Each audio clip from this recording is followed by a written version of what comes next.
welcome to the panel, and I personally think this is probably the most exciting panel because there's a reason, not only because you're on the panel, it's not only because you're on the panel, but I think it's the most exciting panel because it's a panel with a very high ceiling of potential. It's a panel that this diplomatic space, economic space, transportation space, the map hasn't been written yet. There's a huge story ahead of us. We're not at the middle of the story. We're not at the end of the story. We're actually at the very beginning of the story, a region that's very important, Central Asia, connecting Europe and Asia, Eurasia we can call it, and a very important and emerging organization, the Organisation of Turkic States. And it really excites me because there's tremendous potential in this region.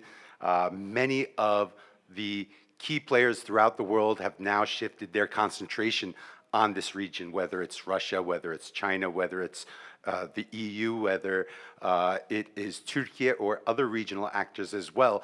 More people are now looking closer at what's going on in Central Asia, how they can cooperate and coordinate going forward. And from an energy perspective, a transport perspective, trade perspective, as I said, the ceiling for cooperation, its potential is extremely high. Now, before I open the panel up to our panelists, I believe Kahraman Halis Çelik, our first guest, he's here with a message from the Secretary General of the Organization of Turkic States, Mr. Kuban Ömer Aliyev. He wants to deliver a message from the Secretary General himself. So I'm giving the floor to Kahraman first to deliver the Secretary General's message. How do I turn this on? Thank you very much. Thank you, Yusuf. Dear friends, ladies and gentlemen, I'd like to read you the speech of my Secretary General, who unfortunately today could not be here due to his trip to Turkmenistan. He's in Turkmenistan now, and he sent his greetings to you all. It's a great pleasure, an honor to join you for this significant debate, and I congratulate TRT World for organizing this and having us on this panel. The Turkic world is located at the crossroads of the planet. Throughout history, our peoples and states were the bridge of the East-West interaction, trade, and cultural roots. Today, after a few centuries of disruption, the historic Silk Road is again becoming the most important trade route.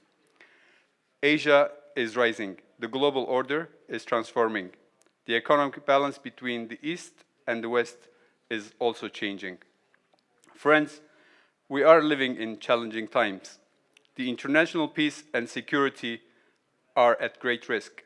Wars, pandemics, climate change, migration, energy and food crisis, and other problems are making it even more necessary to forge global and regional alliances.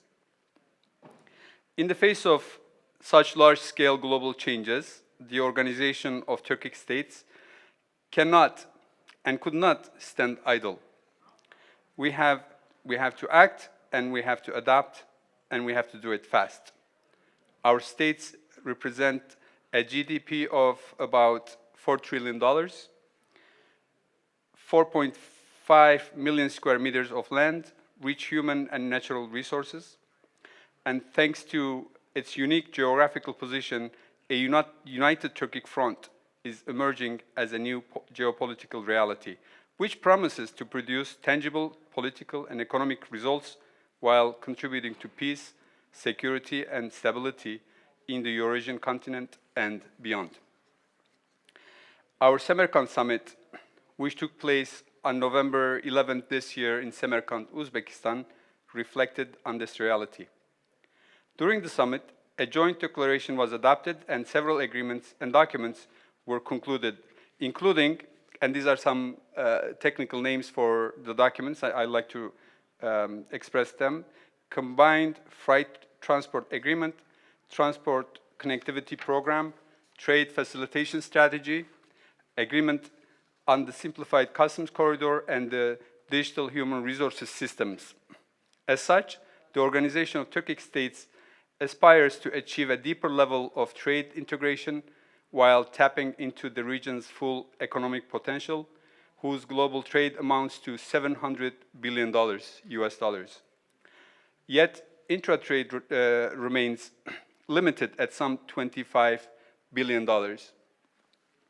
At Samarkand Summit, our leaders agreed on a new Organisation of Turkic States strategy that covers 2022-2026, which will guide us for the next 4 years. The OTS is increasing concrete steps towards achieving the Turkic World Vision 2040, which is a solid attempt to support Turkic countries' integration efforts and long-term cooperation goals. And there are 4 pillars of cooperation among the Organisation of Turkic States, which are, number 1, political and security cooperation. Number 2, economic and sectoral cooperation. This includes economics, transport, customs, ICT, energy, tourism, health, environment, agriculture. Number 3, people-to-people contact, which includes culture, education, science, youth and sports, diaspora, information and media, and civil society cooperation. Number 4, cooperation with external bodies and organizations, which includes cooperation with organizations such as the UN, the EU, African Union, and other intergovernmental organizations, as well as humanitarian and development cooperation. So those are our 4 main pillars. Another significant gain at the summit in Samarkand was the establishment of the Drought Prevention Institute in Budapest. As some of you may know, Hungary is observer member at the Organisation of Turkic States, and we have a regional office based in Budapest that represents the Organisation of Turkic States. And this will be a vital mechanism in our environment and agricultural cooperation. Hungary continues to effectively support Turkic cooperation by actively participating in our organization. And when I say that, although it's observer member, Hungary participates in all our meetings and summits on a regular basis. In addition, I specifically would like to mention the potential of our other observer state, Turkmenistan, in transportation, energy, and digital connectivity. Our Turkmen brothers are inseparable part of our family, and their involvement will increase in the coming period.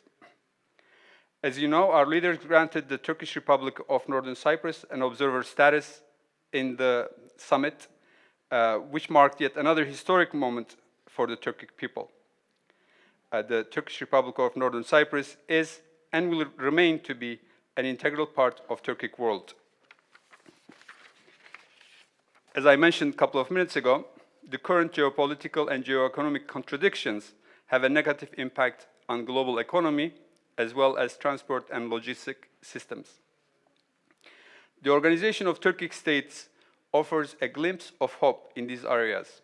We are aware of the risks that the tough era poses, but we are also aware of the opportunities it presents.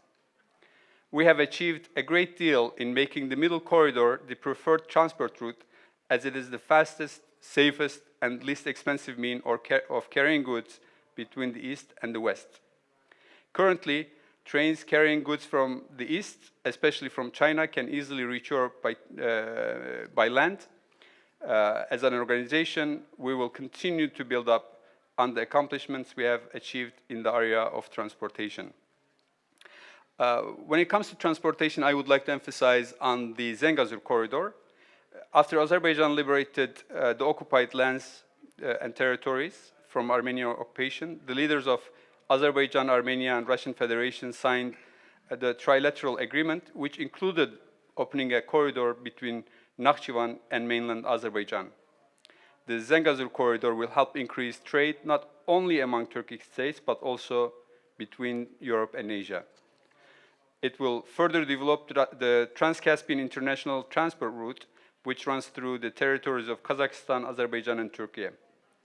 On the other side, we have Kyrgyzstan, Uzbekistan, and Turkmenistan diversifying their transport routes and developing logistics to contribute to the Middle Corridor.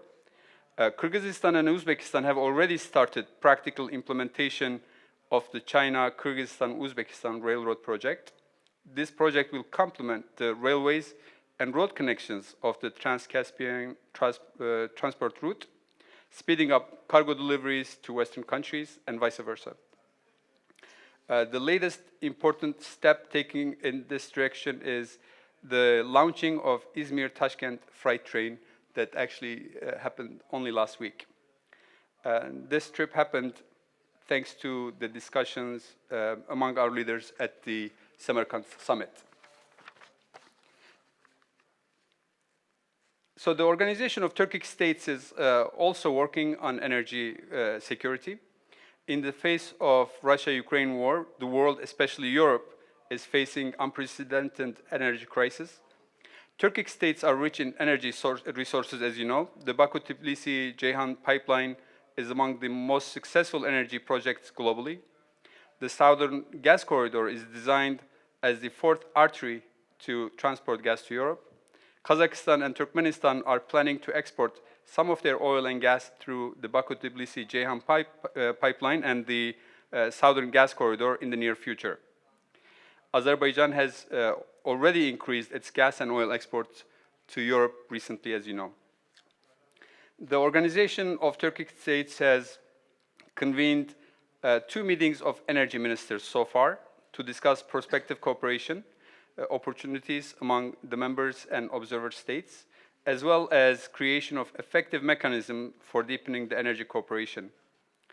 At the last energy meeting, the ministers' meeting, the need for further development of the intra-regional connectivity, improvement of renewable and alternative energy sources, establishing the OTS Coordination Committee on Energy were discussed.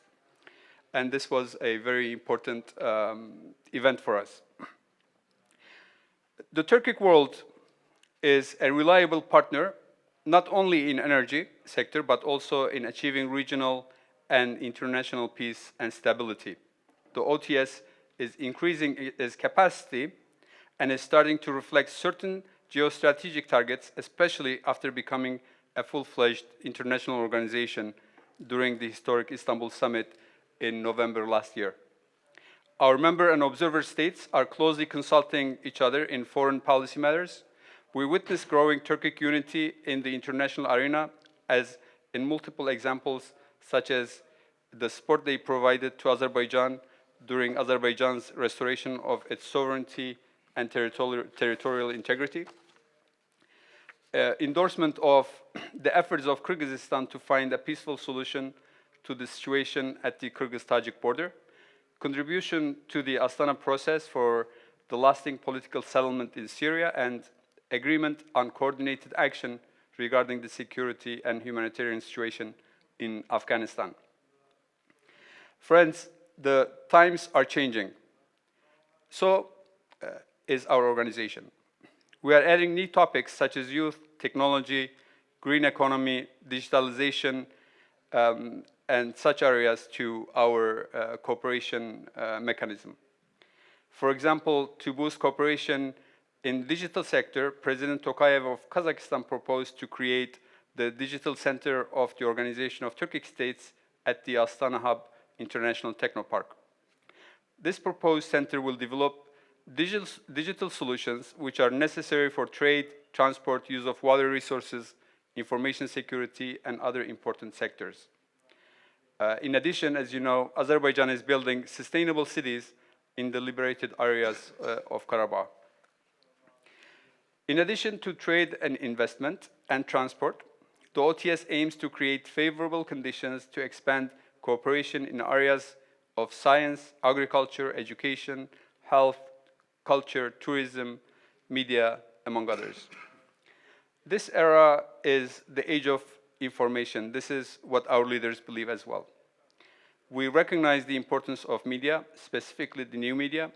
As the Secretariat, we are working on projects such as preparing a joint TV news channel and programs, exchanging programs for media professionals, deepening the cooperation among the public and private broadcasters, establishing Turkic News Agencies Union, forming the Association of journalists of the Organization of Turkic States, as well as organizing the International Media Forum on an annual basis.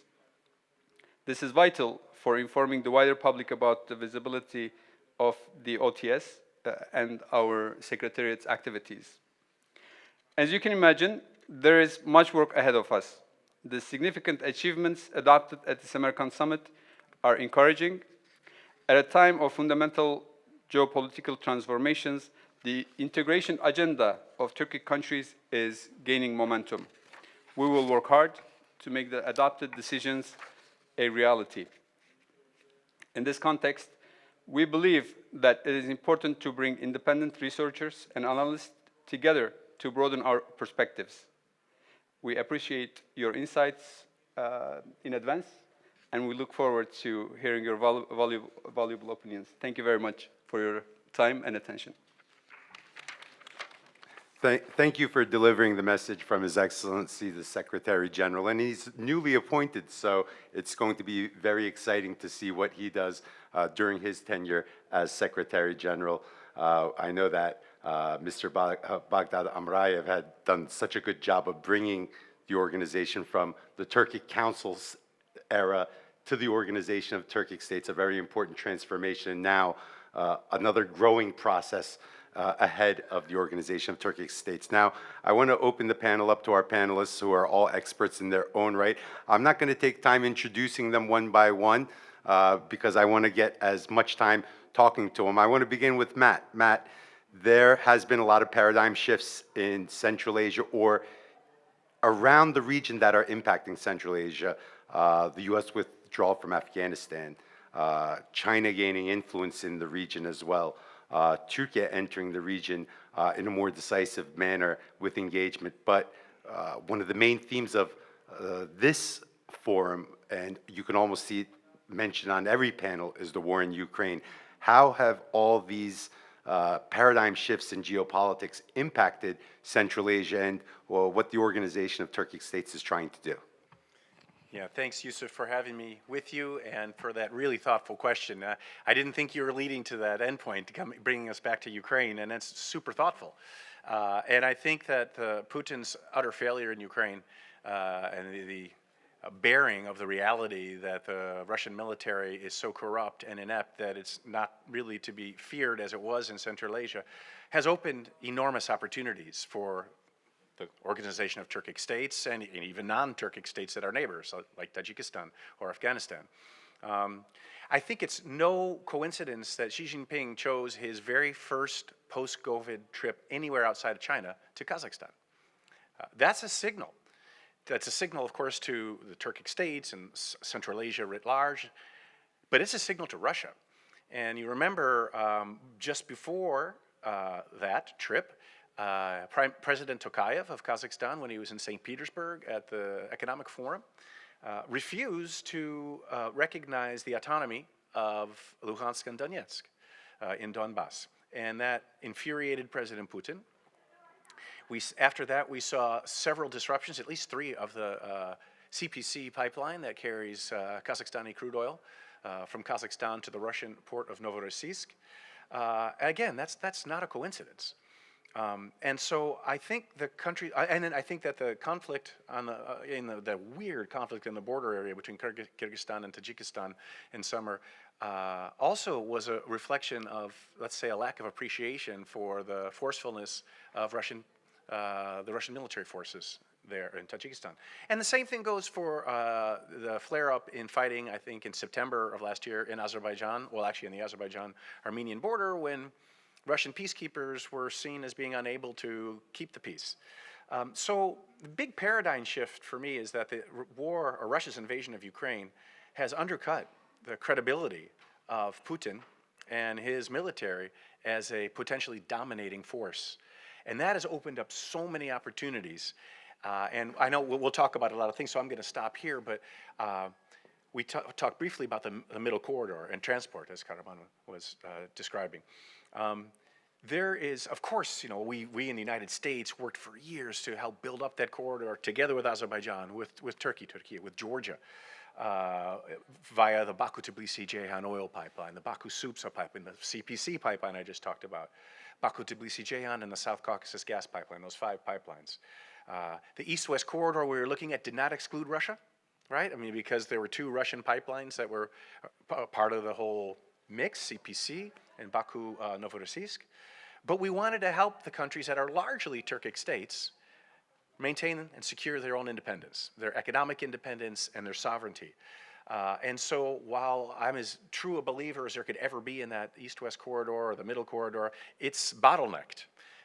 As the Russian routes have closed down, everybody's first looked to moving more and more cargo through that middle corridor. There's a lot to be done to debottleneck, and the summit that's going on, right, or the meeting between Turkmenistan, Azerbaijan, and Turkey is part of that process.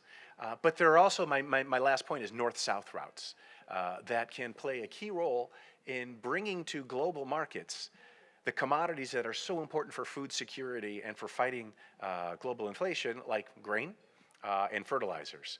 And so the route I'm most interested in is Central Asia to Afghanistan, across Afghanistan to Pakistan, and into global ports there. Thank you. Thank you very much. And definitely the war in Ukraine has created an opportunity for Central Asian countries to express their strategic autonomy on many positions. And we are seeing that at an unprecedented level, I believe, something that we haven't seen in the past 30 years. So definitely interesting. Now, you mentioned the middle corridor a lot, and I think that's important. I want to move to IPEC. IPEC, now we're hearing a lot about Eurasian connectivity. I was just in Brussels. I was at a conference, and Eurasian connectivity was a central theme there. How can the Organization of Turkic States or Central Asian nations further develop the middle corridor, or what type of investments can improve the logistics and transport that link China and Europe together, and also many other countries along that, let's say, pearl necklace? Thank you, dear Yusuf. Before I answer to your question, I would like to thank the organizers, and today especially they have worked a lot to bring us from all around the world in this beautiful city of Istanbul, where East meets West, West meets East. Let's put it in this way. And now let me come to your question. Indeed, that Russia-Ukraine war obviously has disrupted now the global supply chain and international trade routes. But trade is resilient, and I'm sure that it will look and find a way to be channeled. So I'm sure that it will look for new paths in the sense. So the Trans-Caspian international trade route, and as we know, middle corridor, has gained a significant importance, especially this year, as a viable alternative to Europe. But as you mentioned, there are some challenges remain, and we need to focus on these challenges before we consider the middle corridor is the most viable alternative. So the biggest challenge, what I see here, is the capacity limitations. So as we were discussing just before, I mean, there's due to lack of lack of sufficient infrastructure and not enough having investments, and there needs to be more projects in this sense and to finance the projects. So I'm talking about routes, roads, ferry connecting points, railways along with the Caspian to Black Sea. So we need to speed up the trade, and in order to do that, we require more projects, and we need more customs union modernizations, and also we need to bring the Eurasian member states and to streamline procedures, or even further, and perhaps we need a customs union for goods in order to facilitate this trade flow. So we also need to facilitate efficient exchange of information and transport documentation, and we need to move, as Mr. Kahraman Hasçelik mentioned, that a transformation to digitalization. And these are the challenges that also we know, but we need to find solutions. As you also mentioned that during the OTC summit, the Organisation of Turkic States summit in Samarkand, and there were many proposals that addressing to these challenges. In fact, that I don't want to repeat again, but the most important one here, that there was a proposal for establishment of the Center of Digitalization in Kazakhstan, in Astana. So also newly created Turkic Investment Fund would help also in order to modernize the infrastructure, so on and so forth. As a person coming from the European Union, but I would like to give also from the European Union perspective. So EU is already investing in this region for so long. And let's put it this way, that China is a growing power, and also European Union. And as Organisation of Turkic States, yes, there are so many things are on the way and planning and so on and so forth. But the European Union and EU institutions and member states are the top donor by putting 1.1 billion between 2014 till 2022, and now also further estimation that there will be 390 million euros will be also for the future projects. So already European Union initiated a lot of projects and lots of financial support to the region. These are from public-private partnership, digital connectivity, more clean energy, and also for, tackling with also climate change, water, and so on and so forth. So these initiatives have launched also this year in Samarkand, just right after the summit of the Organisation Turkic States. So Central Asian economies are vibrant, and definitely that a growing potential for the future. But at the end, what I would like to add here, it's not about only considering about the middle corridor is a viable alternative for the EU, but we should also see this opportunity as a transformation for the digital, and also it can also lead us more investments and welfare. Thank you very much. And we're hearing the word investment a lot, increasing the capacity of infrastructure. I think that's very important because this is a region that has tremendous potential, but is also lacking investment, that needs a lot of investment going forward. And the war in Ukraine has also brought about an energy crisis. The pandemic has brought about an energy crisis. Now I want to send this question towards Gülmira.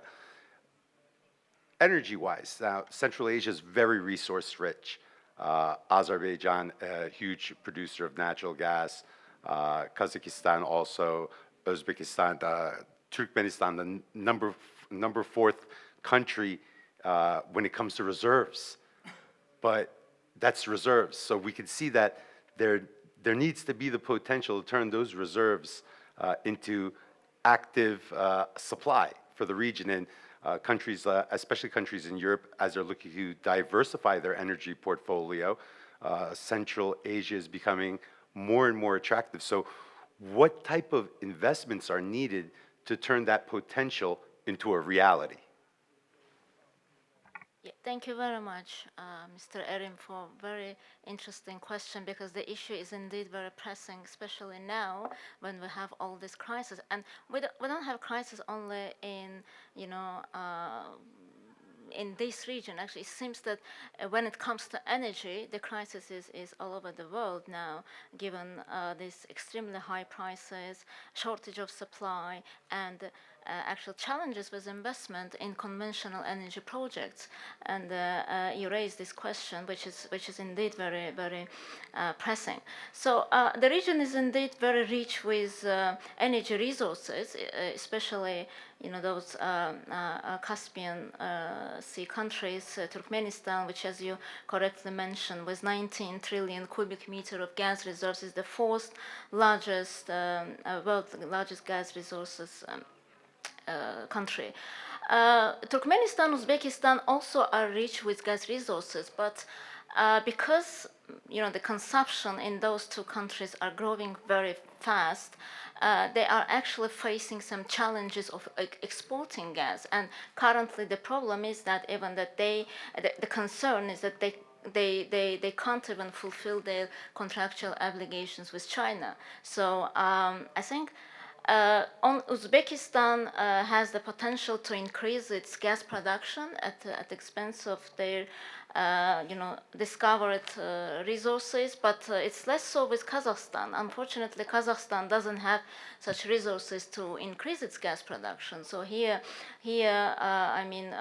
probably we are, if you talk about future experts, probably we are talking about, at the moment, for the time being, about only Turkmenistan. So if you cross the Caspian Sea and come to the west side of the sea, we have Azerbaijan, which has really also vast energy resources with 2.5 trillion cubic meter of proved gas resources. And Azerbaijan is the only probably post-Soviet country which, and Matthew was there since the beginning of when all those projects started, but it was the only post-Soviet country, and probably so far the only post-Soviet country which managed to dare to bring, to monetize that gas, to bring that gas to, untap and transport it to Turkey and Europe, whereas none of those countries dared to do that. It's, of course, because of the huge political pressure of the Kremlin, because of the geopolitical reasons, but also obviously investment has been always an issue because politically probably some of those states were kind of for investment wise kind of challenging because of the influence of Moscow. It seems that nowadays no one is scared of Moscow or of the Kremlin, and no one looks at the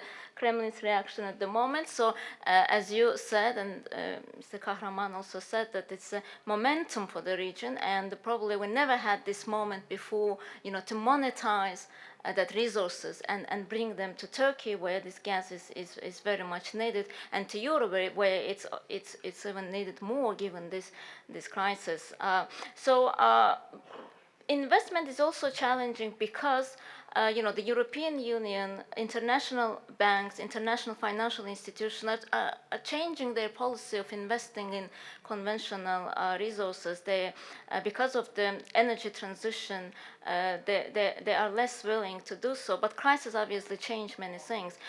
Money is available. There are lots of money in the market, right? But the problem is that this money is becoming expensive.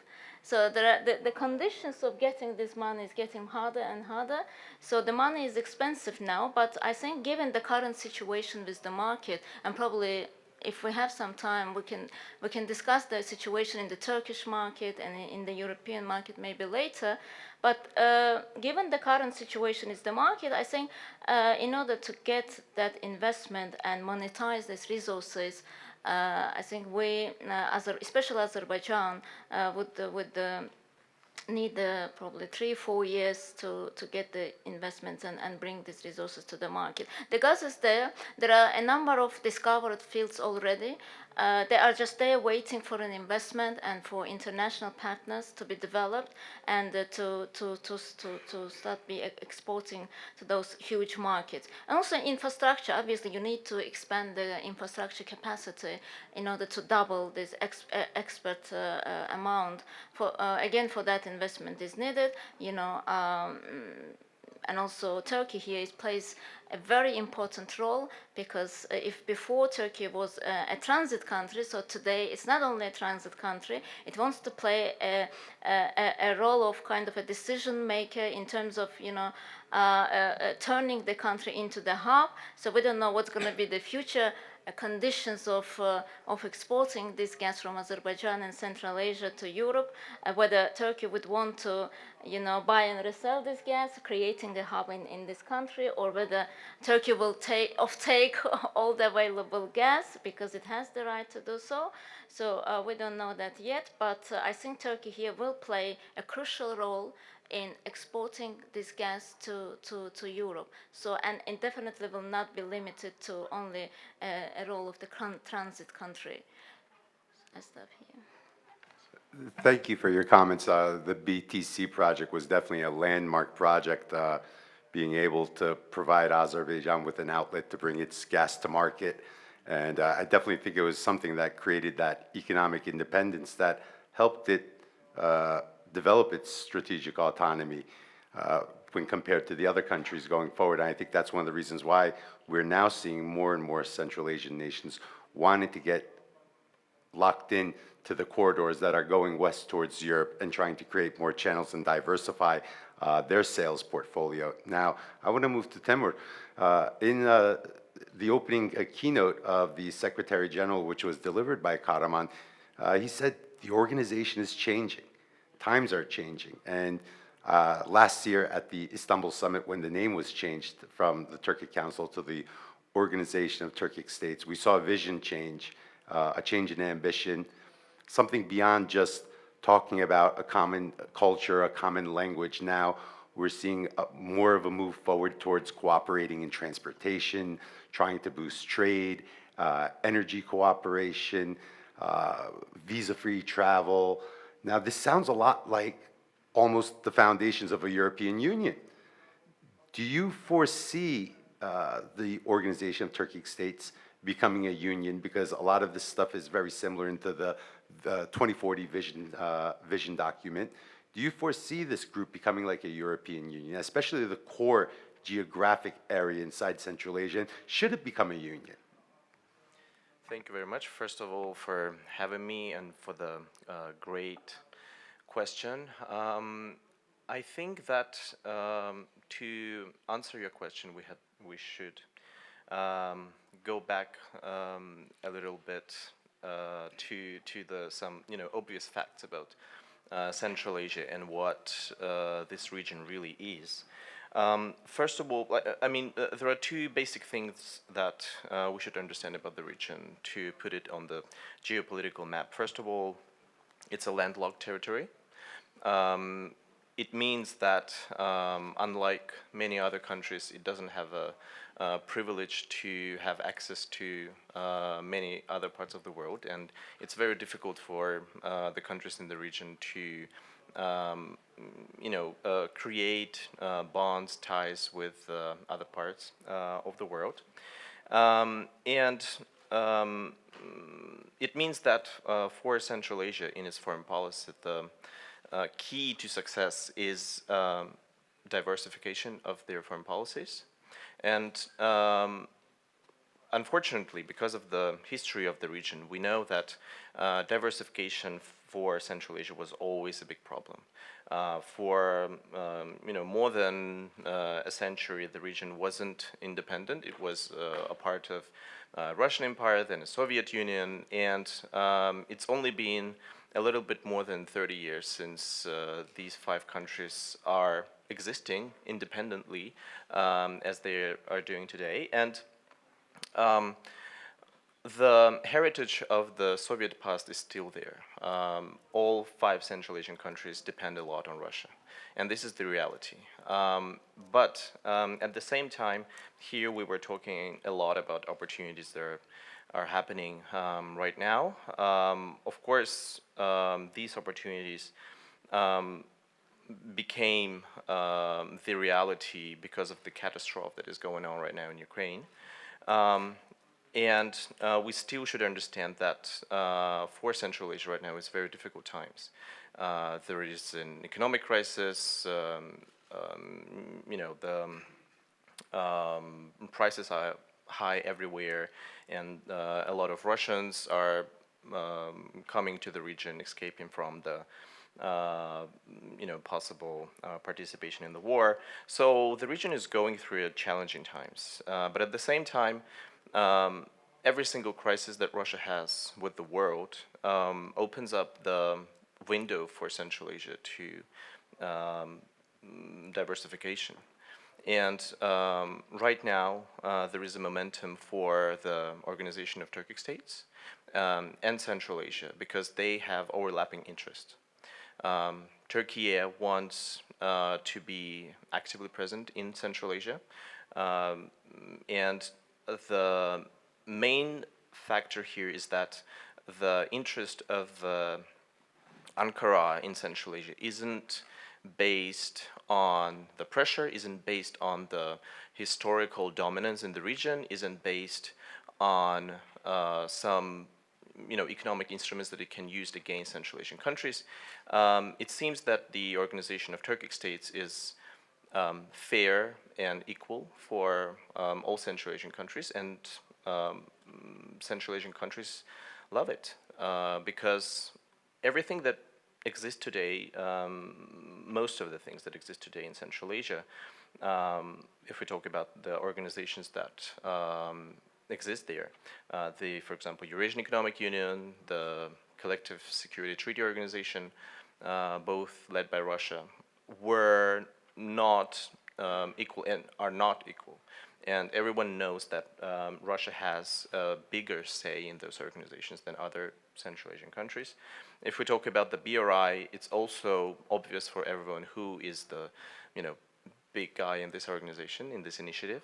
But when it comes to the Organisation of Turkic States, there is no the idea of someone being higher than others. So this opens up a lot of opportunities and opens up dynamics from Central Asian side. And of course, we should also not be idealistic about the OTC as an organization that would replace everything in Central Asia and that would, in a matter of a day or a year or a decade, replace big animals in the forest like Russia and China. But we should also understand that none of the big powers that have interest in Central Asia have this image of an equal partner, and Türkiye has it. So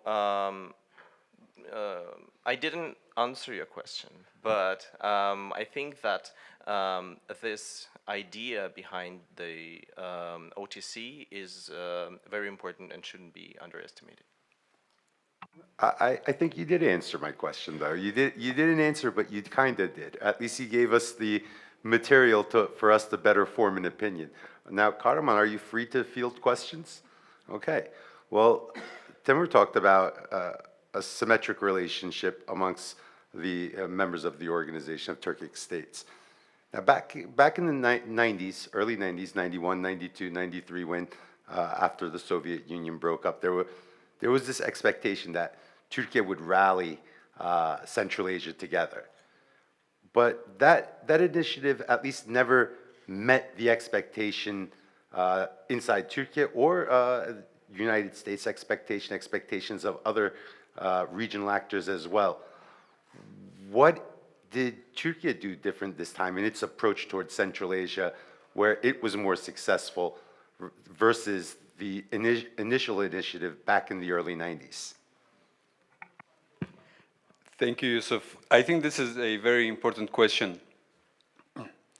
To be very short, I think Türkiye learned good lessons from the past. From the 90s, early 2000s, Türkiye learned to treat these countries equal countries, equal states, equal governments, different than from the 90s. And this approach opened those countries to Türkiye more. So now, at the Organisation of Turkic States, as Temur also said, everyone is equal. The decisions are taken unanimously. If one country opposes, a decision is not made. Which also, I think, reflects on the achievements that we have today. Also remember that this organization is not something that's solely based on the economic interest. We share the common history, common language, even in some cases common religion, common culture, and we also share a shared future. So when you take all these together with Türkiye's lessons and the lessons that our other countries learned from the 90s and early 2000s, and this produces the results that we have today. Thank you. I definitely agree with you, because I do remember that period in the early to mid 90s where Türkiye was the abi, or expected to be the abi, the big brother. And that most likely didn't play well with some of the Central Asian nations as they were trying to solidify their own sovereignty and autonomy. They didn't, I got the impression that they didn't want to break away from the Soviet Union, get this freedom, all of a sudden have this new big brother come in. So I do agree with you that that was probably a recipe for failure back then. So it's good to see this refreshing approach. Matt, I want to go back to you now. We talked a lot about the organization changing from the culture and language, an organization that was promoting culture and language to an organization that's promoting energy, trade, transport. But we're also hearing defense slowly creeping in and security creeping in. How do you see that going forward? Because it's a geography where a great power competition can play out in the future, and this collective cooperation could be very important if that power competition does play out in this geography. Yeah, thanks, Yusuf. And that gives me an opportunity to comment on both what Timur and Kahraman were saying. I think the great strength this time of this effort to bring the Turkic states together is it has so far not been focused on security. The cultural, historical ties of the Turkic states, they are deep, and they're a great asset that, as you said, Yusuf, now are being sort of translated into more tangible, specific economic and political forms of cooperation. And those attitudes you talked about, especially Kahraman, and then the equality, Timur, of the Turkic states now, yeah, the shift is so important. I remember well, I first started working on these energy issues that Kumera mentioned in 1997. And I remember, or 1998, my first trip to Turkmenistan.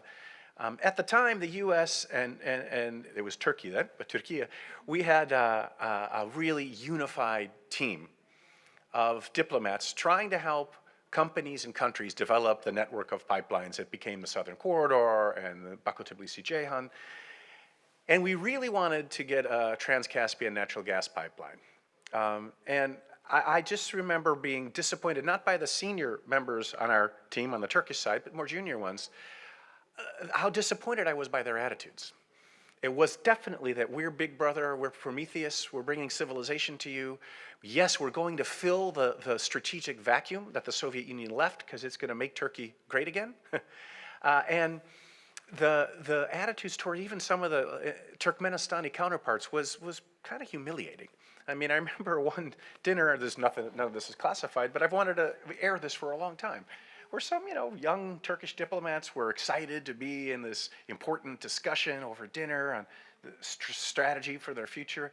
And a couple of the Turkish guys were actually making fun of the Turkmenistanis for being so unsophisticated, but doing it, in a way that the Turkmenistanis understood. That's unthinkable now. When you hear you guys talk about the Organization of Turkic States or President Erdogan, there's such a deep, Timur, as you were saying, a deep mutual respect and recognition of shared interests, and it really does seem a sincere desire to create something that's greater than, a whole that's greater than the sum of its parts. And so that goes back to the first round. I mean, this is the moment for that to happen, with Russia being rightfully perceived as weak. It's the moment to get the transportation linkages and investment moved, because there are these, in the middle corridor, serious bottlenecks that, yes, people are working on, but that means, the bottlenecks mean there are more directions, additional ways the infrastructure can develop that people really had never thought of. As I mentioned before, the north-south routes that go through Afghanistan and Pakistan, like the lapis lazuli idea for rail transport. So I think the evolution is positive, really positive, but I think that if the Organization of Turkic States were to try to have some sort of a security component, it would kind of spoil the whole spirit and then would raise the hackles of Putin's Russia. My last comment. I was very worried for a million reasons going into Russia's invasion of Ukraine. Among them was, I thought, either way, no matter what happened, Putin was going to squeeze the Central Asian states. If he was doing well in Ukraine, it would be irresistible to keep going. If he's doing poorly, he'd have to retaliate against somebody to look strong. And that second thing has not happened. And I think the positive spirit of the Organization of Turkic States is really helping to deter him from messing around in that way and squeezing the Central Asian countries. I'd like to add something to what Ambassador said. I think the Ambassador is right. We are, as the Organization of Turkic States, we are not pursuing a military cooperation or security cooperation. We are working on economic and political cooperation. And I think that's something that gives us more free space to work on. Thank you for your answer, man, and thank you for the clarity, Karaman. Now, you said this, a whole that's greater than the sum of all its parts. And we've seen after the core group of founding countries over the years, Uzbekistan, I believe 2018 was added. Then afterwards, we saw Hungary, a very interesting member that I'm going to ask questions about later on as well. Turkmenistan, again, Turkish Republic of Northern Cyprus recently added again as an observing member. Now, İpek, I want to ask you, do you think that the sum of these parts, or the parts, are they going to increase to make a bigger whole? Will there be newer members in the future? Do you think that's a possibility? Well, dear Yusuf, if you thank you for this question, and I would like to also add later on of your comment, dear Ambassador. Well, if you had asked me this question 10 years ago, I would have said no. But now things have changed, and now we are also seeing the Organisation of Turkic States as an organization, not as a council anymore. And it is well accepted now as a full international organization, bringing Turkic countries, Turkic states together. So it was also in the aim of when it established, it was focusing on more result-oriented, and also mostly the focusing on finding practical solutions in a short time. So as this was the vision, that was the aim of that to create a regional cooperation. So I could say that a united Turkic world is shaping, but as always being a critical, it is not enough. There are so much work that we need to do. Now I just call it like we, because I think I'm the one of the few lady who is promoting the Turkic countries and Turkic Organization of Turkic States within the European Union, and trying to promote it in a way that this organization can play an important role when we are tackling and some certain issues. It can include also security, that here I wanted to, before coming to answering to your question, that for example, what we see, dear Ambassador, here in Central Asia right now, the China influence and China militarization, that I'm sure that you are closely following, that especially military build-up in the region. So Turkic states and Turkic influence, it's quite wide. So we need to use in a way that also security issues by using soft power, soft influencing to the region. So as we mentioned that we require more economic integration in order to extend. If you want to become a regional player, if you would become like a European Union, an effective international organization, it requires more, as dear Kahraman mentioned, that more economic integration. So as long as we have more economic integration, I see the future is bright for Organisation of Turkic States. Now there's Turkmenistan and Hungary are the observer members, but I'm sure that it will increase, and I'm expecting Turkmenistan to become a full member, and I'm sure that we will have more and more. I do not want to touch on the Northern Cyprus issue as coming from the EU. So let's hope that the future will be bright. But before I end, I always like to say in Latin, ex oriente lux, in French, les lumières viennent de l'est, so ışık doğudan doğar. So let's hope for the future. Thank you very much. Now, we've talked a lot about some of the challenges facing the Organization of Turkic States in Eurasia. We've talked about, mentioned amongst the comments of our experts, some of the domestic challenges, some of the regional challenges, and some of the global challenges. Now, Gülmira, I want to ask you whether it's at the beginning of the year, protests in Kazakhstan domestically, or the border tensions between Kyrgyzstan and Tajikistan, or whether we get beyond the region, war in Ukraine, and go outwards, or the U.S. withdrawal from Afghanistan. All these issues are impacting in some which way, shape, or form member states on an individual level and the Organization of States on a collective level. So how can the Organization of Turkic States collectively deliver solutions to these types of problems?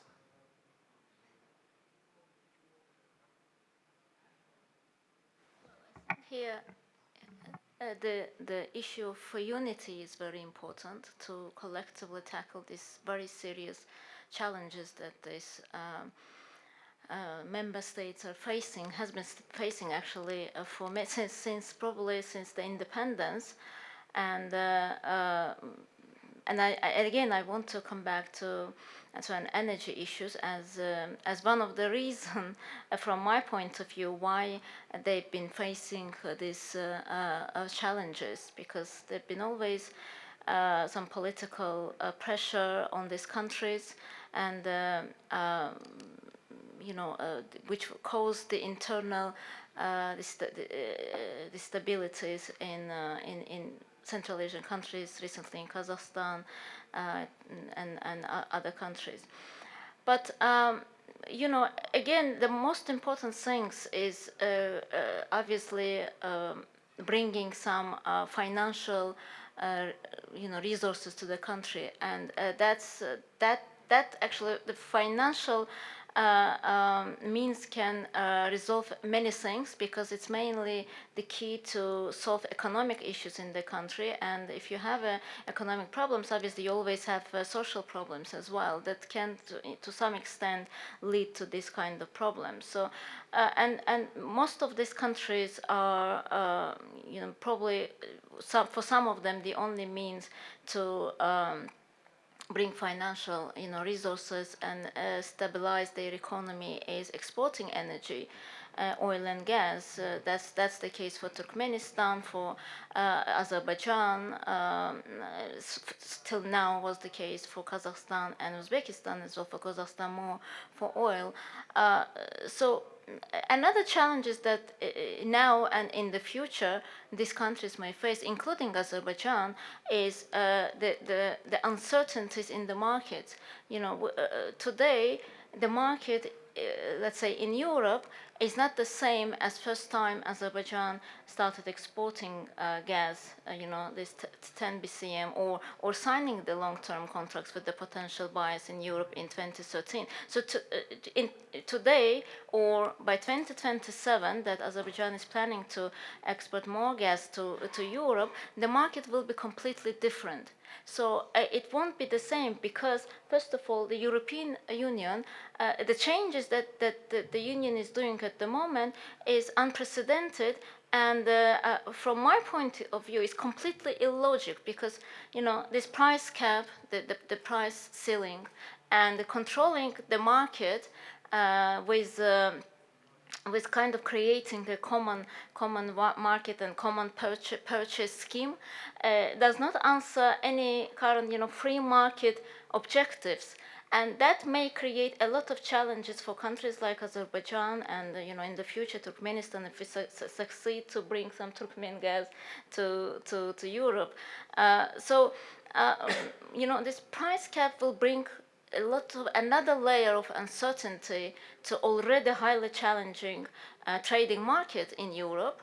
And this common purchase, that means that only one body, which probably will be kind of an IT tool created by the European Union, can negotiate and buy gas from the sellers for the countries that are in need of gas. So imagine that for all those countries, just one body organization, whatever it's going to be, nobody knows at the moment, will negotiate with Azerbaijan or with Turkmenistan to buy this gas and sell it to those countries where demand is there. So this means that this can obviously distort the market signals, because the market will not be functioned on a natural economic objectives, and distorting the market signals, you can easily face the demand reduction, because if you are capping the price, then obviously there will be shortage of supply. because the sellers would not, I mean, probably most likely would not want to sell gas for lower price than the market price. And what you face then, you face a supply shortage. So obviously this is a challenge for gas supplying countries, and the market will suffer also a lot because there could be a gas shortage. So I think these countries, especially Azerbaijan, that is preparing itself to increase its gas production and to start exporting more gas, and hopefully Turkmenistan will join Azerbaijan in exporting gas. We'll have to consider all these challenges in the market, and in the Turkish market, actually, demand is growing. The gas is needed, but in Turkey also, you know. We have quite attractive prices. Prices are growing as well, especially from last year. But here, some probably uncertainties with pricing, with the hub that Turkey wants to link it in the country, the hub in the country, so-called, exist, and new conditions that probably would be in the market. So these all challenges needs to be taken into account before. For Central Asia, it's going to be new market, because before they consider exporting gas and monetizing their resources, and for Azerbaijan, obviously, before they start investing multi-billion, investment in those projects and in upstream projects and in expansion of the infrastructure.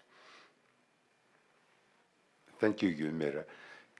Temur, you have the unfortunate luck of probably getting one of the more sensitive and sticky questions that I'm going to ask today. Now, at the beginning of the year, when there were protests in Kazakhstan, and when I analyze things, I normally never let emotions get in the way of my analysis, but when it's Turkic states, it's hard because I really want to see this organization succeed. So when I saw the CSTO come and send troops, it was definitely something that it was a development that I wasn't pleased seeing. I would have liked to see the Organization of Turkic States play a bigger role in trying to help bring stability there. But of course, it's a very young organization still, and that's not part of its mandate at the moment to be able to do something like that. But going forward, when there's moments of domestic instability in member states, do you think the Organization of Turkic States should have a mechanism to be able to help bring stability to its member states on domestic issues, or is this something that the organization should stay out of? I'm not going to go and give direct recommendations to the OTS right now. I think that the way cooperation works at the moment is the way it should work. And if every country that are part of the Organization of Turkic States are okay with that, this is how everything should be. And according to Kahraman, there are no, for now, security questions and military cooperation between the OTS countries. Sorry. I think that the case of Kazakhstan, January, tells a lot about the realities in Central Asia. It's the way it is. Unfortunately, the only country that has legal and real instruments to influence domestic issues in Kazakhstan and in all other Central Asian countries, unfortunately, right now it's Russia. And it's not because Russia is a superpower or because Russia has a unique position and stuff like that. It's just because of the heritage of Soviet Union and because of the informal political ties that exist today between Central Asian elites and Russian elites. And Russian political regime just happened to be the regime that inherited this from the Soviet times. And to change this situation, I think we just need time. Today, Russian political regime, compared to all other partners of Central Asia, speaks one language with Central Asian elites. It's Russian, because all of the people who are leading these countries studied and grew up during Soviet times, and grew up learning Russian, and it gives a lot of dominance in the region. Also the second, biggest country in when we compare, the level of influence that countries have in Central Asia is China, but China doesn't have this. China actually, when we look at this case of January 2022 in Kazakhstan, we would see that China was caught by surprise, and China really didn't understand what's going on and where the crisis is going to go next. And even if we take a look at the MFA official statements, we will see that they were different from one day to another. So China was caught by surprise. And what makes Türkiye and unique is that the leadership here can speak to Central Asian leaders in one language, which is the family of Turkic languages. It's not an idealistic picture. It's the reality. I, as a Uzbek speaker, can understand Turkic people. They can understand me, and this gives actually a lot of power in the future. But for now, I would say it's too early to make any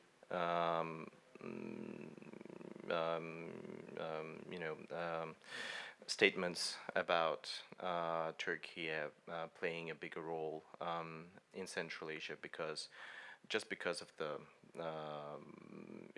it's not right time. Countries just need more time to build trust and have more ties between one another. Thank you. I do want to bring a little clarity when I ask about defense and security cooperation. I know everyone's mind shifts right to military cooperation, but there are many levels of defense and security cooperation that don't necessarily mean some form of collective defense organization like NATO. I mean, defense cooperation could mean defense industry cooperation, weapon sales amongst one another, joint exercises that can create coordination going forward. So that's what I was trying to more get at, but I think the way I asked the question, many of our panelists viewed it as a direct military cooperation, and that's not what I was trying to get at, though. But I want to move to Kahraman next. Kahraman, when you look at the list of member states, anyone who looks at the Organization of Turkic States member state list, I think the one country that really stands out is Hungary. It leaves a couple people scratching their heads saying, why is Hungary there? What do they add to this group? How do they contribute? And I think you're probably one of the best people to answer that here on this panel. Well, how did Hungary get on this list? How did it become an observing member? And what's the value that it brings to this group? Because it really is an interesting partner in this group of nations. Thank you, Yusuf. First, if I may, I would like to add something to Temur on security cooperation. Now, as you said, there are a bunch of levels of security cooperation. Our countries do have cooperation on intelligence sharing. The last meeting of our intelligence chiefs took place this past summer in Kyrgyzstan. So our countries do share intelligence. When it comes to acting collectively on military matters, we do not do that.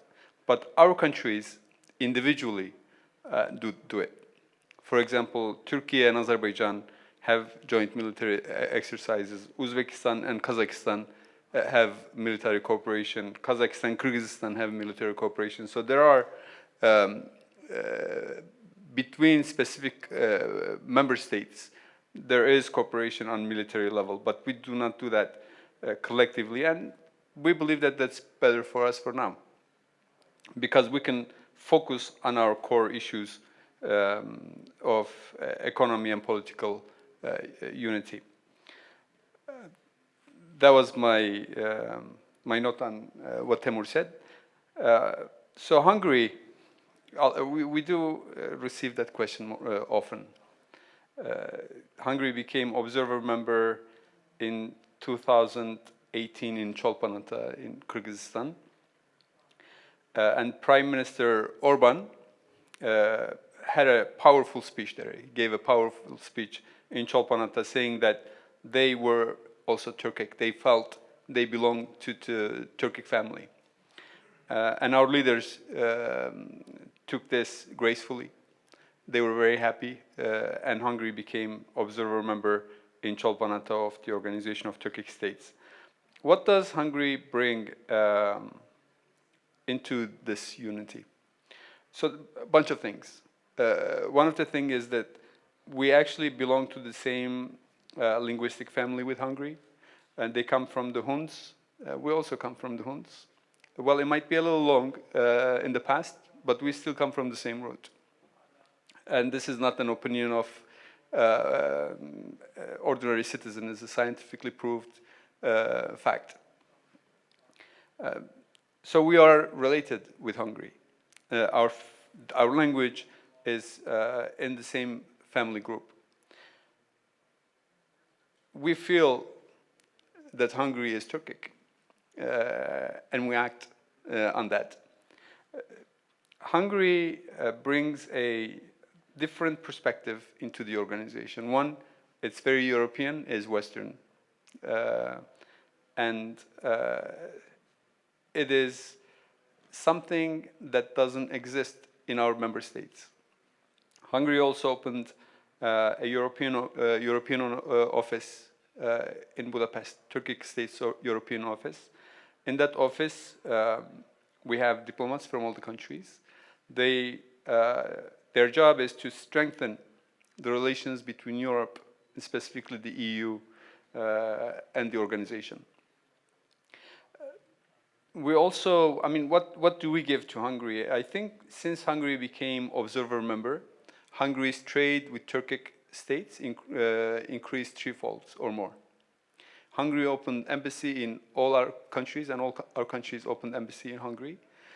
So there is a added value there.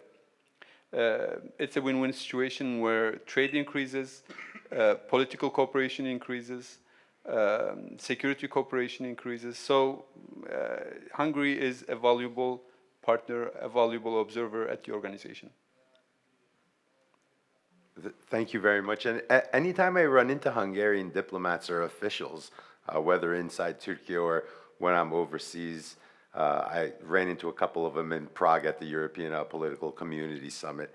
And you mentioned Organization of Turkic States. They get really enthusiastic talking about it. And I thought that was very weird. They're very enthusiastic about it. And they will sit down and talk to you for quite a long time. Well, yes, because it gives them fresh perspective as well. It's not something that they waste their time on. It's something their state wins, especially politically. They also, for example, each year, Hungary gives scholarship to students from our member states to study in Hungarian universities. So on the lower level, there's also cooperation that is taking place. And a lot of Hungarians are paying attention to the Turkic world. This leads to new business cooperation, partnerships, getting gas from Azerbaijan, getting oil from Kazakhstan. For example, when we faced the COVID pandemic, the Turkic states sent a lot of material to Hungary when it was not available widely. So Turkic states stood by Hungary, helped them, gave them masks, other material to fight COVID. And things like that are very important, and they only can take place when the partnership structure, like the Organization of Turkic States, exists. Thank you. I'm going to do one more round, and then we're going to end this panel. I want to hear one more time from each of our speakers.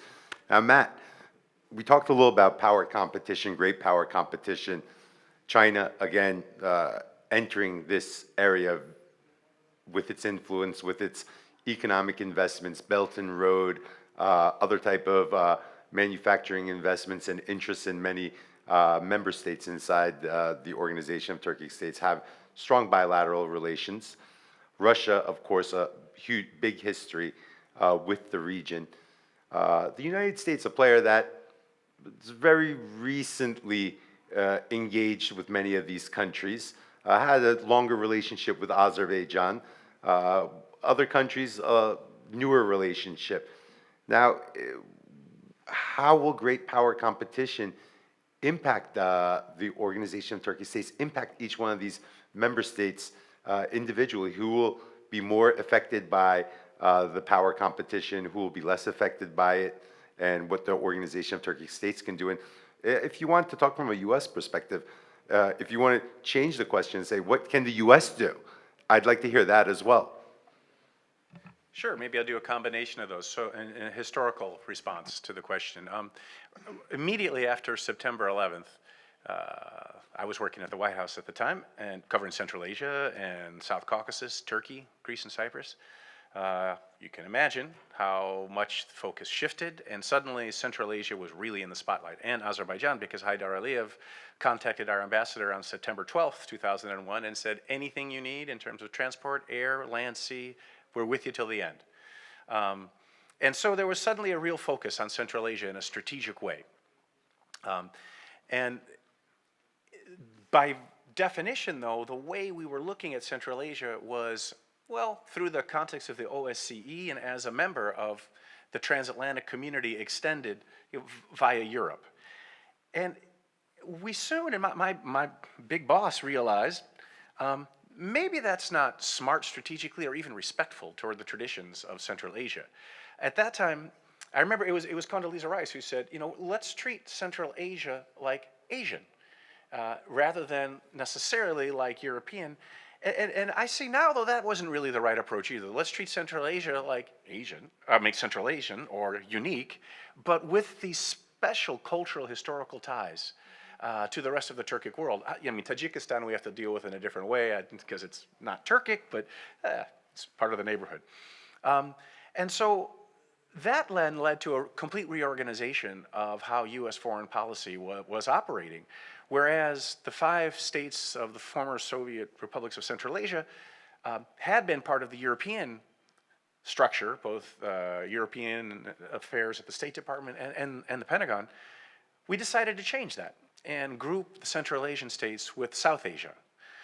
But that's not a great solution either, right? It makes sense to think about connectivity and security, interdependence between the Central Asian states and, okay, Afghanistan. Afghanistan was the whole reason why we were having this new look, and Pakistan, but maybe not so much the Maldives, which is also part of the Bureau, or Brunei. So it's as if strategically, we placed the Central Asian states, again, away from the Turkic identity. And part of that, I think, was, or at least is now, some fear that Turkey is trying to use the organization as, again, as a way to project its power, its strategic influence. That's all wrong. But the attitudes toward Turkey in Washington have become so negative, and the narrative, as we've talked about a million times, Yusuf, is so off base, that I think we still are going to see some hesitancy in Washington to appreciate the benign and the positive identity of the Organization of Turkic States. And so that's why I was hesitant on security cooperation for any reason. I take your point, you're not talking about a military alliance. But at least as far as Washington's concerned, if that's the focus of my answer, I think if there's a whiff of Turkey using its NATO power somehow with Turkic states in Central Asia, people get nervous, rightfully or wrongly, about forging competition or confrontation, with Russia. I'm not one of those people, by the way, but I'm just reflecting the views. What I do find interesting is that the Organization of Turkic States does have 2 NATO members as its member states. So the U.S. does have partners inside to be able to work with to increase its engagement with the other Central Asian states. Just because, I mean, when you look at the other Central Asian states for almost a century under Soviet rule, so they were basically off limits to U.S. diplomacy because they were part of a greater country. You couldn't fragment and segment and have separate diplomatic relations with part of these Soviet socialist republics. So the maximum history could only be 30 years, but most of that diplomatic history is even much less. But countries like Türkiye has have had a people-to-people relationship for such a long time. So I always thought that Turkey would be an important diplomatic outlet to be able to increase U.S. engagement. So I always saw that as a uncapitalized or untapped potential diplomatically for the United States. I think I'm saying the same thing, yeah, in a different way, and that to help Washington when it's in this era of a narrative about Turkey that's so off the rails, that pragmatically, it's much smarter to focus on what the OTS is focusing on right now. The more security there is, even though I take your point, Yusuf, you know, that security cooperation aspect it should be seen as an asset for the United States, but the more that that comes into play, I think the more nervous people who are already misunderstanding Turkey's ambitions will become. Thank you. Now, another aspect that we've talked about earlier, it was mentioned a couple of times, is language, and I want to touch on this as well. I think language is very, very important, and very recently we saw Uzbek President Shavkat Mirziyoyev meet with Kyrgyz President Japarov, and they spoke in their own languages. I thought that was very interesting when I saw that, because normally the traditional language of diplomacy in Central Asia has always been Russian. So it was a very interesting expression of autonomy there, speaking in their own languages, understanding each other. And we're seeing many Central Asian countries also start moving away from the Cyrillic alphabet towards the Latin alphabet. Ipek, I want to ask you, what does this mean, this shift towards an alphabet, starting to use their own domestic local languages again and more often? Is this an important development? Well, I would like to give a personal example for this, as my name is Ipek, which means silk and connecting Central Asia for trade. Let's face it. So I'm giving often this explanation when I meet Central Asian ambassadors. So when we are meeting, often we are switching and from Russian to Turkish immediately. And when we have EU officials around us, so immediately we start to speak in Turkish. So, and often I receive this question, do you really understand each other? It is really interesting.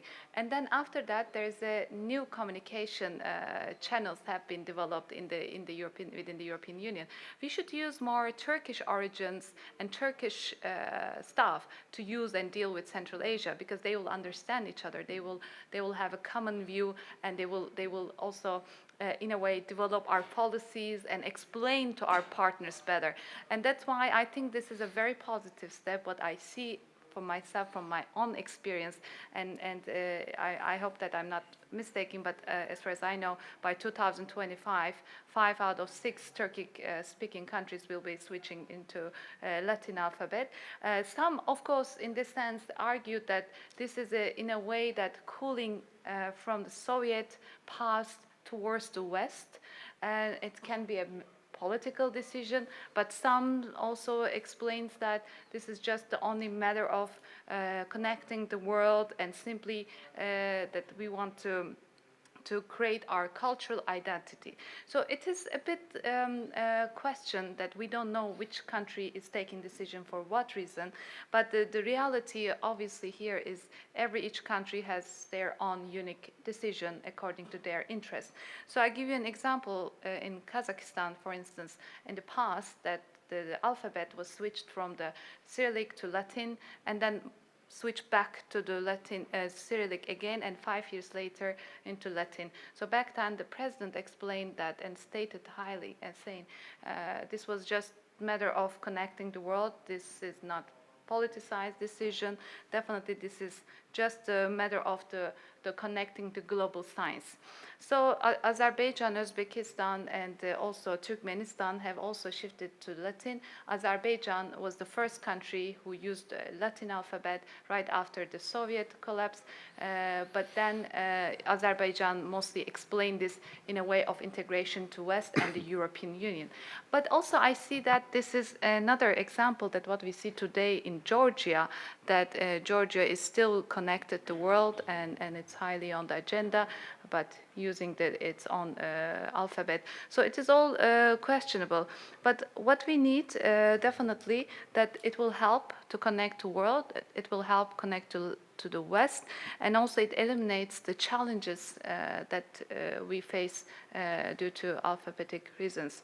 So in many ways, I strongly encourage for the transition, more integration with the world, and I think that what the modernized world required, and I'm very happy to see also the Central Asian countries are moving forward, and it is supported, and their policy shifting towards the more Western integration. Of course. Based on the original schedule, I'm an hour late for a meeting with a foreign minister, so will you please forgive me? But I And gotta I go also, if I apologize, I also have to go for the shortly to meetings. Thank you so much. Then if our other panelists, I'm not even going to ask questions. I want to give each of you 2 minutes, 1 to 2 minutes.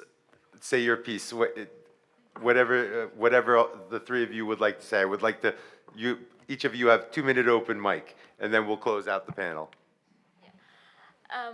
Well, we talked a lot about this integration and the OTS, how creating this OTS helps those countries, especially Central Asian countries, but also even countries like Hungary, to be integrated more in all spheres, not only in economically, politically, but also culturally. Before that, some years ago, we didn't have that integration, at least deep integration between Central Asian countries. Well, in the Caucasus, the situation was more or less clear. We had a very protracted conflict between Azerbaijan and Armenia. So, I mean, integration there as such was not possible. But we had unlike the Central Asia, we had a very close relationship with Georgia. And thanks to that relationship, which was actually the main route for Azerbaijan to reach Turkey, and the only actually route to reach Turkey and Europe was vital for Azerbaijan. And for that reason and for many other reasons, we had this very close relationship with Georgia. But unfortunately, we didn't see the same in Central Asia for many years. I mean, probably before. I mean, this organization obviously did a lot of work and bringing these countries together, integrating them in all that spheres that we talked about. So, but before there was a huge gap, politically, economically, culturally, in that sense, and there was some reasons for that. Again, we have a neighbor in the north that we couldn't do many things that we wished to do, and we couldn't change it as well. But today the situation is completely different. Today we have Turkey. It's not as Abi as you said, but Turkey, who is supporting all those countries, politically supporting, which is indeed vital, especially now, and we have those countries getting more stronger and stronger politically, economically, in all means, even militarily, although the organization does not cover military, but we can definitely see how these countries is becoming stronger militarily, especially Azerbaijan, and we've seen it 2 years ago in Second Karabakh War. So I think this integration will be deepened in the future, which is extremely important for them to develop again in all means, and important for them also to among other things, again, to monetize their energy resources, because only with cooperation in energy fields you can do that, as Azerbaijan did with Georgia and Turkey few years ago. Now is the momentum for Central Asian countries to cooperate closely in bringing those resources, like cooperate between themselves and with Azerbaijan, with Georgia and Turkey, to bring that resources westward and monetize finally their vast natural gas and oil resources. Thank you, Gülmire. Temur, floor is yours. And Karaman, you don't get off easy. I get to ask you a question. Okay. First of all, I'm happy that we have the whole panel panel dedicated mostly to Central Asia. And I think that this is one of the examples of getting away from this narrative of talking about Central Asia only in the context of great power competition. I think, unfortunately, for many years, Central Asia was objectivized and seen as a not really independent region.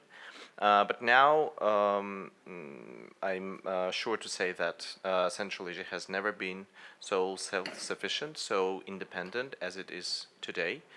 Central Asian societies have never had so much power on their leaderships to to push their own governments to move to the ways that they want their countries to move. And I think the fact that the Organisation of Turkic States is becoming more and more important for the region it's not happening because Türkiye wants it. It's not happening because Türkiye pressures Central Asia. No, it's happening because Central Asia wants it. And it is seen as a very valuable alternatives to Central Asia's ties with the world. And that is why I'm sure that in the nearest future and in long-term future, we will see the Organization of Turkic States playing a bigger role in the region. Thank you, Temur. And I definitely agree with you. I've seen it myself, especially many times I've been to Azerbaijan, Kazakhstan, Uzbekistan, especially this year I've been to Uzbekistan 3 times, and I can see how much of a growing influence it has, not just growing inside the country, but it's growing in influence beyond its borders as well. Now, Karaman, I want to ask you 2 questions. If I could get short answers for each, even though they're not questions that are short, that require a longer answer. The first one is, will we see a day where the Organization of Turkic States will collectively negotiate with superpowers rather than individuals? For example, rather than Kazakhstan sit down at the table and negotiate with China or Russia, the Organization of Turkic States using a collective power. Can we see that 1 decade, 2 decades from now? Do you think that will happen? Yusuf, that's a very tricky question indeed. You hate me, I know. But let me tell you this. When the organization was called Turkic Council, we were going through cooperation phase. When it turned into the Organization of Turkic States, we entered into integration phase. As you know, we have something called Turkic Vision 2040. So by 2040, we hope to complete this integration.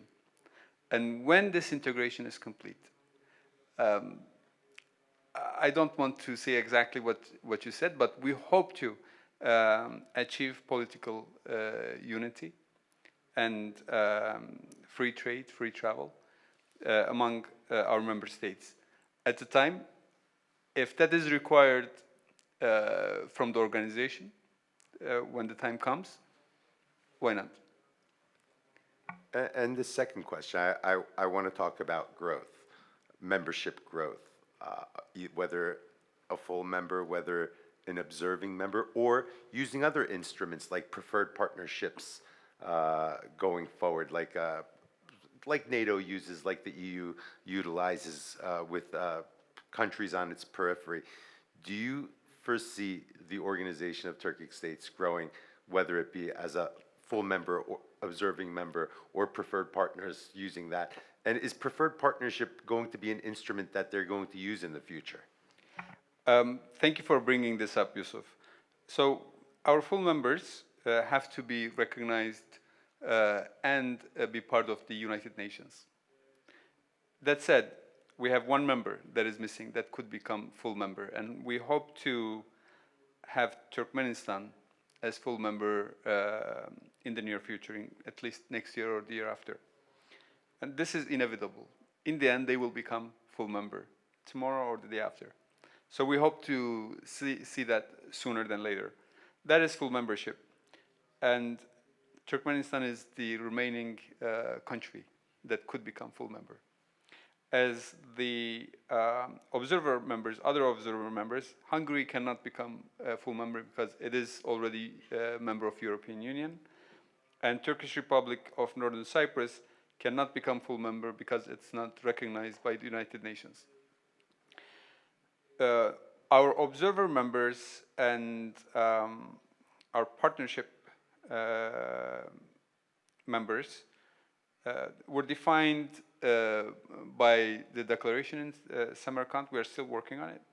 So for observer members, we are going to look for linguistic ties. For example, Ukraine, just giving you an example, could become an observer member because there are Turkic people living there. Because they also can make the language of that specific Turkic nation one of the official languages of the state. The same goes for Afghanistan, for example. There are Uzbeks and Turkmens there. Prior to Taliban coming back to power, Afghanistan actually applied for observer membership at the Turkic Council at the time. And they were going to make Uzbek as one of their official languages, but that didn't take place, that didn't happen. We do look forward to increasing cooperation with Korea, Japan, Mongolia, not so much because of the linguistic ties with Mongolia. Hungary is observer member, Finland. They're all, especially Finland, South Korea, and Japan belong to the same linguistic family. So we hope to increase our cooperation with these states. As for partnership states, we already have a line of candidates, or those countries have brought this up. The Turkic states, the Organisation of Turkic States, is going to expand today or tomorrow. It's going to be more powerful. It's going to be more integrated. It's going to present more opportunities for third parties. And it will be so popular that I think will make all countries want to become involved in the organization. The Turkish president did offer Emmanuel Macron membership in Prague, so let's not forget that. Maybe we may see France one day as a member. Okay, ladies and gentlemen, thank you for joining us for this conversation. I hope you guys enjoyed it. I enjoyed listening to our experts, and see you tomorrow when we have more panels at TRT World Forum. Thank you.